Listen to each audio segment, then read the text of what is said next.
Welcome to On Deck with the Ketts, the official show of the Cotuit Kettleers, taking you through everything happening around Lowell Park and all throughout the village. Now here is your Cotuit media team for this episode of On Deck with the Ketts.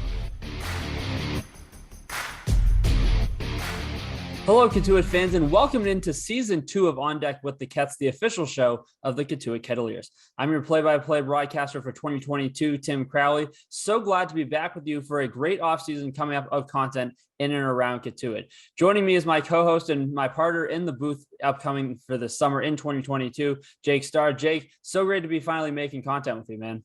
Yeah, Tim, just super excited to join the team, be a part of such a great organization for not just this summer, but all off season long. And I'm excited for all the exciting things that we have planned to put out over these next handful of months.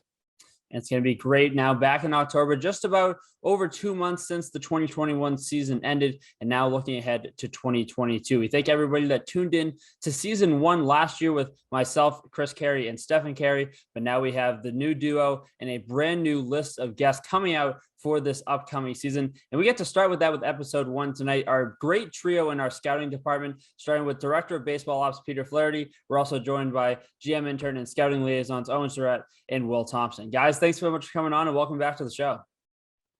Thanks for having us on. We're fired up. Thanks for having us on. Appreciate it. Very excited to get going. So let's take a dive in and we can go in whatever order you want. But just looking across to the three of you, take us through what your baseball journey looked like that found you in Cotuit and has now allowed you to start this journey with the Kettleers. Well, I guess I'll start. I'll start with that one.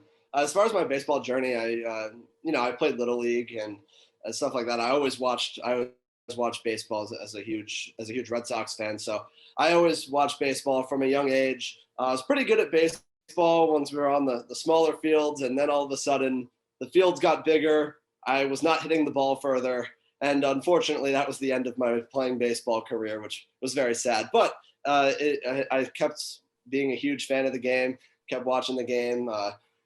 Really, with the rise of like baseball analytics, I've really started to get into that on the MLB level, and then I really got into covering like minor league baseball, specifically indie ball with the Atlantic League. Did some scouting in the Australian Baseball Winter League as well. That led me to Cotuit, and had an awesome first summer in Cotuit for sure. So looking forward to coming back and hopefully bringing a championship back home to Cotuit where it belongs. I'll follow Will. Yeah, so I'm sort of lucky where I kind of grew up around it and coming to Cotuit since, even before I can remember. So I grew up going to the Kettleers camps, being around Coach Roberts, some of the former players, sort of like Will. I was all right in Little League, but I only played through high school and wasn't really that good. So I sort of found my way back to Cotuit, and I was lucky enough to be brought on by Mr. Murphy and Coach Roberts in the summer of 2017 as one of the GM interns, and fired up to be back for yet another summer, albeit in a different role, but same goal of bringing back a championship to Cotuit. Yeah, so my story is probably similar to Will's in a way that I played baseball, and Peter's in a way. I played baseball until I was 14, 15. Players got too good for me. I knew I wasn't going to have a future playing the game. So I also knew I wanted to stay in the game. So I started going to a lot of games, minor league games, college games, high school games. And I really fell in love with all levels of the game. And one thing led to another. I knew I really wanted to work in baseball at that point. Met some people that had worked in the Cape League and are now doing other things in the sport.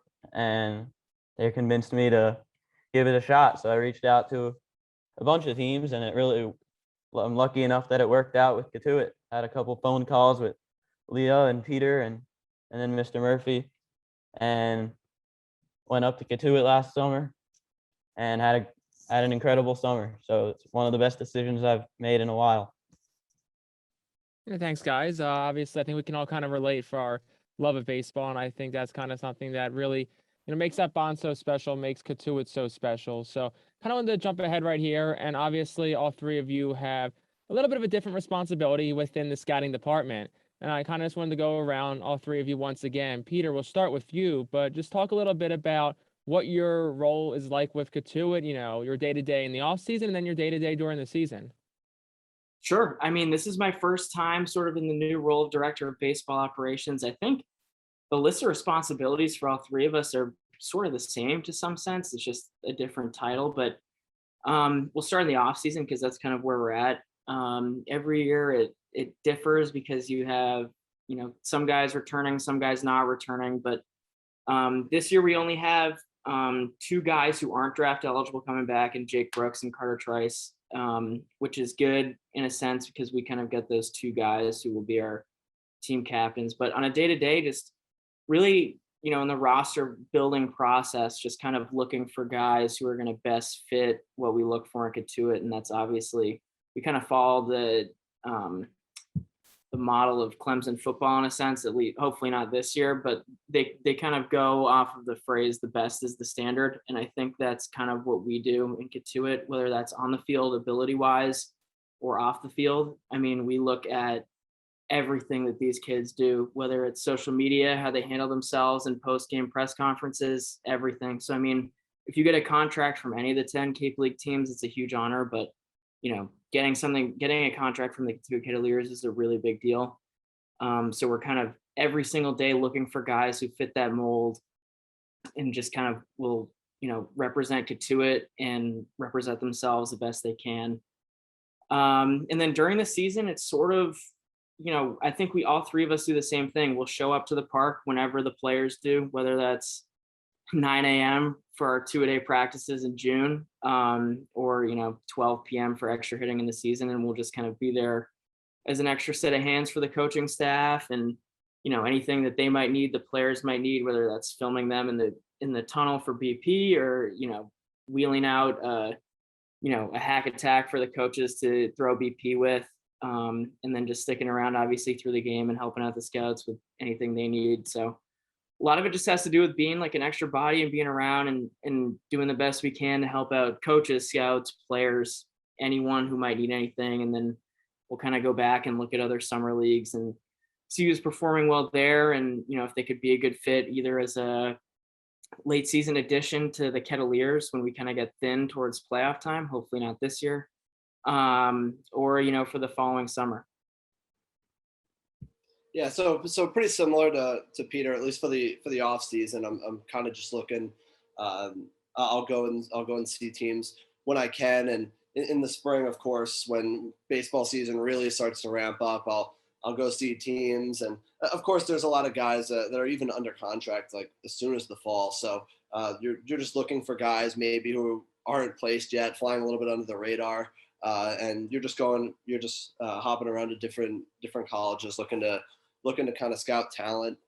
Guys pop up late all the time, every single year. So that's primarily what I'll be doing in the off season. In season, a lot of similar things that Peter mentioned. Really just making sure the MLB scouts that take the time out of their busy schedules to come watch us and come watch our players play, and just make sure they have everything they need. Answer any questions about certain players that we can help them with, and of course just help the coaching staff and Coach Roberts with anything they need before the game, after the game, during the 2-a-days, which I personally, I love the 2-a-days. It's a lot of fun.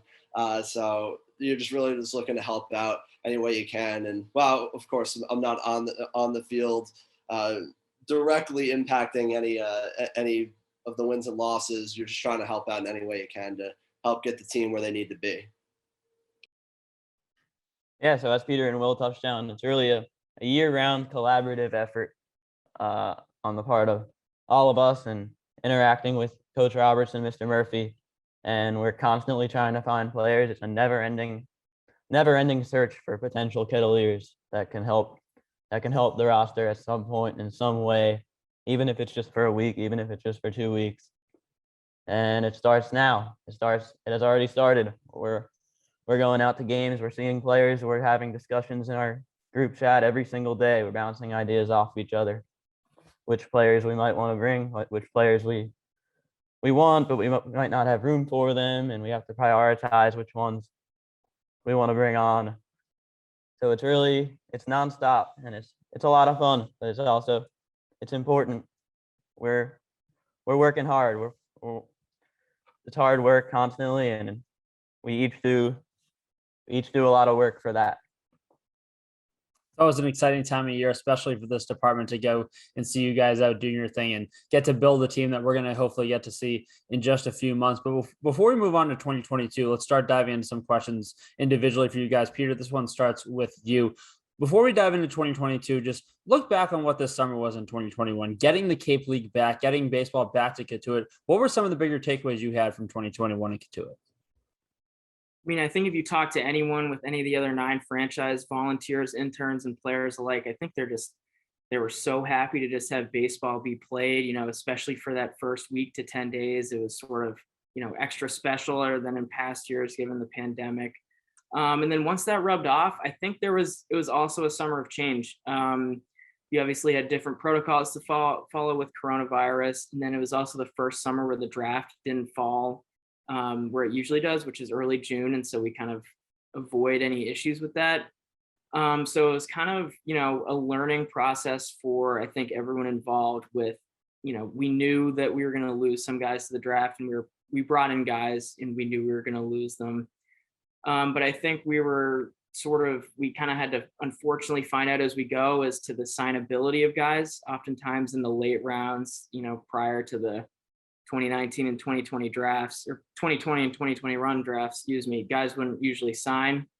So we kind of thought going into day 3, we were in a really good spot to retain most of our roster, or at least guys that some guys we thought we were going to lose weren't going to get popped. Unfortunately, once like rounds 12 through 20 hit, we got absolutely gutted, and it's bittersweet because you want to see it's a lifelong dream come true for all these kids, and we couldn't be more happy for them. And then on the flip side, it absolutely kills our roster. So this summer we kind of had to build on the fly and just make calls around and see if there were any guys still in playing shape and wanted to come up from various schools or other leagues we were able to pull from. And I think that, the coaching staff and Mr. Murphy and, even some of the players that we threw around, I think that we did as good of a job as we could have done. They all came up here. You never really know how they're going to be attitude wise. I think that we had collectively the best group of 30 in the entire country. You wouldn't have guessed for a second that they were playing in a summer league. You would have thought they were playing for the Red Sox or the Yankees. They came to the park fired up every single day, wanting to win, wanting to be there, completely bought in. And it showed, in the final result. Obviously you want a championship. That's the goal every year, but coming in 3rd place in the most competitive Cape League that it's probably been in a while is a huge testament to obviously the people behind the scenes, but an even bigger testament to the guys on the field, because, it was a really tough summer, and they stuck it out and they bought in. And so I think overall the summer was a really, really good success. You learned a lot, as you do every summer. But I think it was a really good thing to build on for this upcoming year. Awesome. And I know Peter kind of just hit on it a little bit, but Owen, I want to kind of direct this question over to you now, just about the challenge of that draft and how it was kind of basically 2 different halves of a season, and just, how much preparation went into that. Did you expect to have the 2 different halves, and, what did you learn from that experience of having the draft in July and having to basically rebuild a roster halfway through the season? That's a good question, Jake, and it's really important because we learned a lot this past summer from that. And we learned about pitching and how important it is to have enough pitching on a roster. And on any roster, pitching is you never know what's going on. There could be injuries, there could be guys getting shut down, there could be guys getting drafted, as we saw. So you really have to be prepared. We learned so much, and definitely something we're going to carry into next year. Making sure we have enough arms, making sure we have the best arms we possibly can. And that goes for position players as well.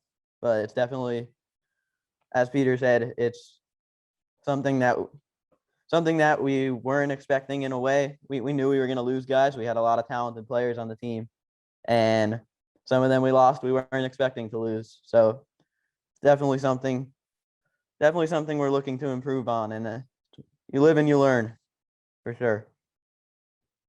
Now, again, we know how big roster building is and what the priority of this league is and always will be, and that's player development. But Will, I'll ask you, when you're building these teams with these other two guys here, where do you find that fine line between, especially once the season gets started, focusing on player development while also trying to build a championship roster and ultimately take home a Cape League championship? So I think first and foremost, I think winning and trying to win a championship is of the utmost priority. Now, I think there are guys who come in and there's certain skill levels, not in the sense of how good they are or they are not. More that you have guys that come in and maybe are more of projects, and you kind of know that coming in, as opposed to a guy who's maybe you're going to lose in the draft, and he's going to give you a great 3 weeks. He's going to put up great numbers for 3 weeks, and then he's going to be drafted. So I think that is a fine line you have to work, and it's difficult. It's definitely a blurred line. It's not easy. But I think the priority, as always, is to build a championship roster. But even like now, when we're looking and signing guys in the fall, a lot of it's a projection game. You're looking at guys who you think will do really, really well in the spring, because if for next summer, if you're waiting to sign guys for the Cape, the 2022 Cape season, and you're waiting to see who has a great 2022 regular season at their school, you're not going to sign any of those guys, or very, very few. So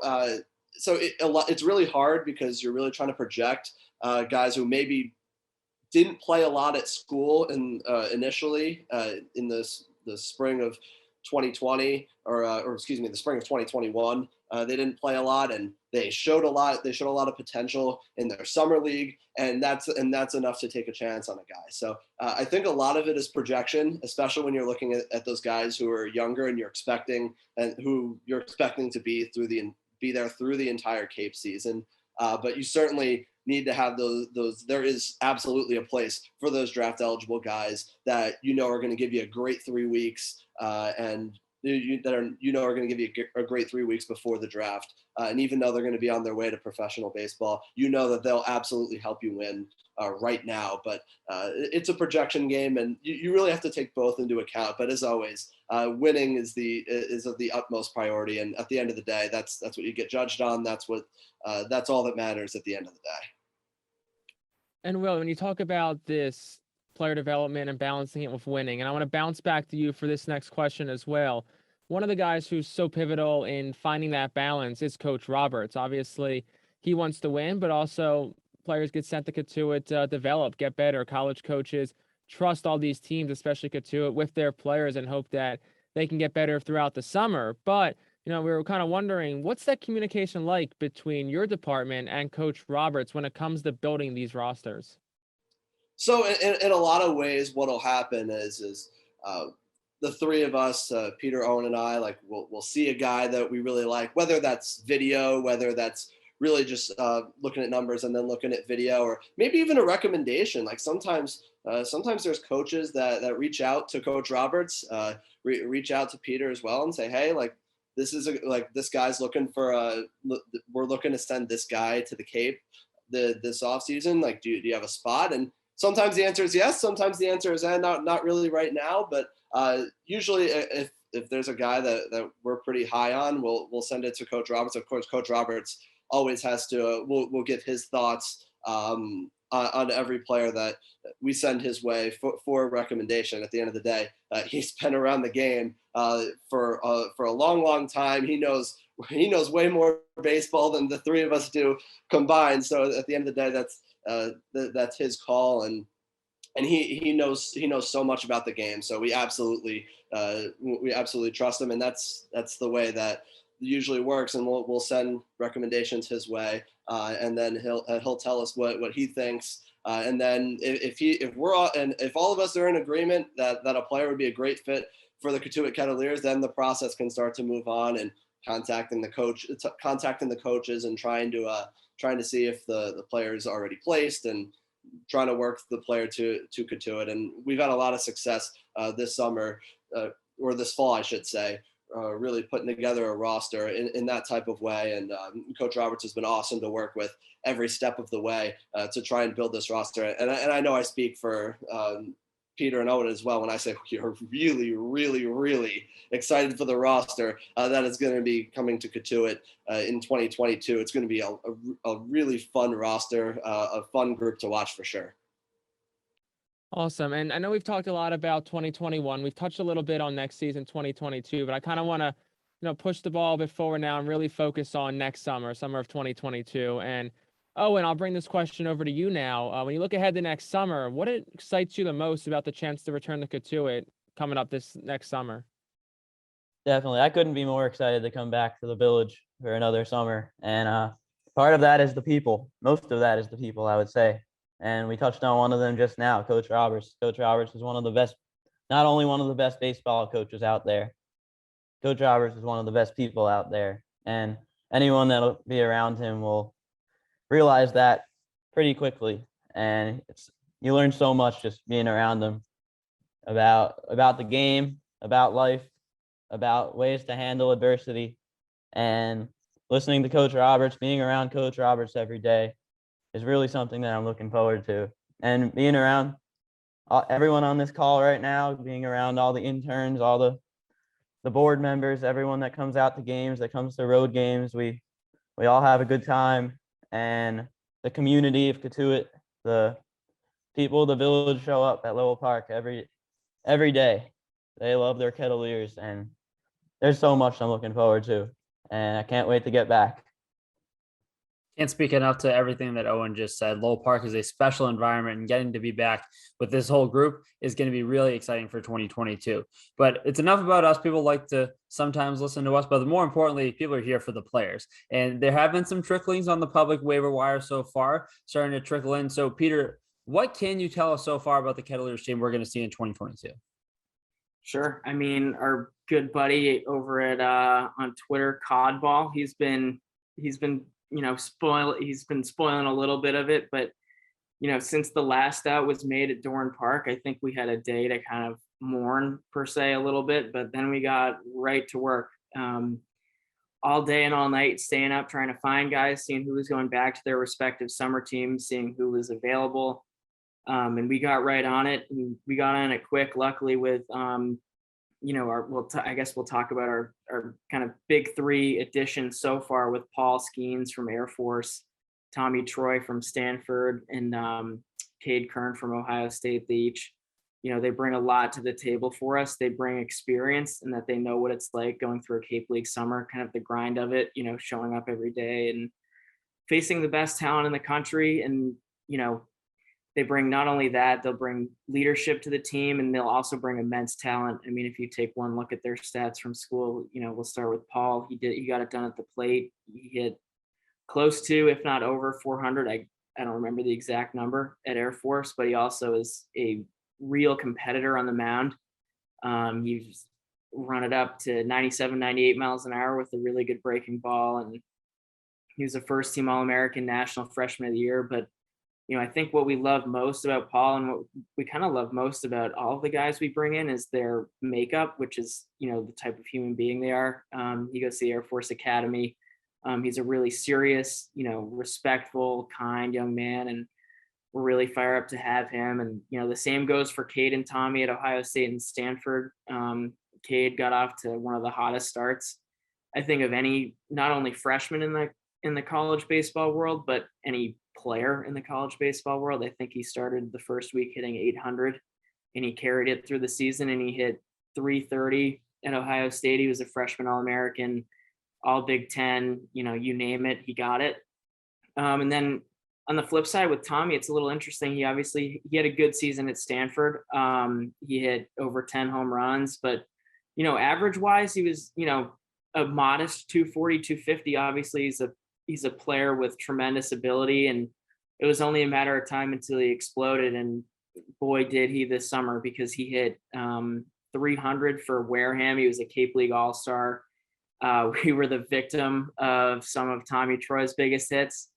I'll never forget when I think we played them on opening day, and his first at bat at Lowell Park, he smoked a triple to right center field, actually off of one of our better pitchers, Jake Brooks. And so we're really fired up to have those three. Obviously the return of Carter Trice and Jake Brooks, it can't be overstated how great that is, both for the team and the community. Carter and Jake love being Kettleers and representing the village, and their ability speaks for themselves. We saw what they did this past summer and how great they are and how much they bring to the table, and we're excited. And the rest of the roster is, you never know in baseball you never know in sports, really anything on paper, let alone baseball. But, we have a really, really talented and special group of players coming in from a lot of different schools. We've got guys from coast to coast and up and down the coast, and, any school in the country, you name it. And we've either looked there or we've got someone from there. So you'll see a lot of guys from some schools that we haven't tapped into in a while, and they'll be coming to Cotuit, and we just have a really, really great group, and we couldn't be more fired up. Awesome. Now, lots to look forward to, lots to be excited about for this upcoming summer. And then kind of just to wrap things up now, I want to open up a question to all three of you. And Will, we'll start here with you. Just take us through your expectations for the 2022 season for Cotuit. Listen, I think that especially with a franchise that's as proud as Cotuit is and has the history that Cotuit does, at the end of the day, it's championship or bust in the village, and that's what the people of Cotuit expect. That's what the fans expect. That's what we expect of ourselves. So, we are building a roster with a championship and nothing less in mind. Of course, we'll see what the playoff format turns out to be this year. Again, of course, with it being a little bit different last year, but our goal, we got close this past year. At the end of the day, like, we had a successful season for sure, finishing third place in the Cape League with some of the circumstances that we had to deal with was really, really impressive, and a testament to our unbelievable coaching staff led by Coach Roberts and, of course, Mr. Murphy, our general manager as well. But this year we're not here to be close. We're not here to be close. We're not here to get into the semifinal. We're here to win a championship, and that's what we're building our roster with that in mind, and we expect nothing less, and hopefully it turns out that way. But that is what, at least our roster is really, really talented, and I'm very, very excited for it, and hoping it will be enough to bring a championship home. And I think that's what all of our goals are. Definitely. I agree with Will. Championship is the goal. And we learned a lot from this past summer, as I said before. And we're going to take everything we learned and try to translate it into as good of a summer as we can possibly have. And starts, Mr. Murphy and Coach Roberts I'm so thankful for the opportunity that they've given me. And I'm very excited to come back. And I'm really looking forward to next summer and what could happen. I think we have a great team. I think we have a chance to have a lot of fun, have a lot of success. And I think we have a good group of young men that are coming to the village. And it starts with the culture. I think we can build a championship culture, and that will hopefully translate to a championship team. Yeah, Will and Owen said it best. Whether it's, a Cape League team or anything, if you're not trying to be the best, you might as well not do it. So I think going into every year, and whether it's 2021, 2022, beyond, the goal is always a championship. So that's kind of what we build every roster with that in mind. And I think Owen brought up a really good point of having a championship culture, because you've got great people around, and we do with Coach Roberts, Mr. Murphy, Coach Hankins, Coach Schreiner, Coach Jarrett, or the entire board, the volunteers. If you kind of lay the groundwork with A+ people, and you bring in A+ human beings on the field to be around them, I think that's a really good recipe for success. even character aside, with the ability, combine the character that these kids have with the ability that they have, I think that we're in for a really, really special summer. When 2022 rolls around, Banner 18 going to remain at the forefront for the Cotuit Kettleers, and it starts now with the trio that you just heard from on episode 1 of On Deck with the Ketts to kick off season 2 of the official show of the Cotuit Kettleers. Peter, Owen, Will, we can't appreciate the work that you do for this organization enough, and thanks so much for joining us for the first episode of this off season. Appreciate it, Tim. Thank you, Jake and Tim. Likewise, Tim and Jake, thanks for having us. So that'll do it for episode 1 of On Deck with the Ketts, back in season 2 as we get ready for this off season. Plenty of great content coming up throughout the winter, into the spring, and all the way up into opening day in 2022. We'll be back in 2 weeks with episode 2. Until then, for my partner, Jake Starr, I'm Tim Crowley saying so long, and we'll see you soon.